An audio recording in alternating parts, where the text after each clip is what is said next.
குர்ஆன்ல ஒரு அழகான ஆயத்து, ரொம்ப சின்ன ஆயத்து. நபியை பற்றி அல்லாஹ் சொன்னான். என் பெருமான் ஸல்லல்லாஹு அலைஹி வஸல்லத்தை ஒமா ஆத்தாக்குமுர் ரசூல் ஃபஹுது ஒமா நஹாக்கும் அன்ஹு ஃபந்தஹு. நாயகம் ஸல்லல்லாஹு அலைஹி வஸல்லம் எதை உங்கள் வாழ்க்கையில் வாழ கற்றுக் கொடுத்தார்களோ அதை மாத்திரம் எடுத்துக்கொள்ளுங்கள். ஒமா நஹாக்கும் அன்ஹு ஃபந்தஹு, அவர்கள் தடுத்தார்களா? பொய் சொல்லாதே என்றார்களா?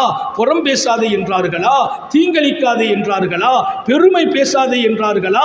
ஆபாசத்தில் ஈடுபடாதே என்றார்களா? யாரையும் கேவலப்படுத்தாதே என்றார்களா? வட்டி சாப்பிடாதே என்றார்கள், விபச்சாரம் செய்யாதே என்றார்கள், மதுவுக்கு அடிமையாகாதே என்றார்கள், உன் மனைவியை அடிக்காதே என்றார்கள், உன் தாயை உதாசீனப்படுத்தாதே என்றார்கள், உன் தந்தையை கண்ணிய குறைவாக நடத்தாதே என்றார்கள், மனிதர்கள் யாரையும் இழிவாகவோ கேவலமாகவோ நினைக்காதே என்றார்கள். அதை எடுக்கிற போது நீங்கள் வெற்றி பெறுவீர்கள் என்று அல்லாஹ் சொன்னார்.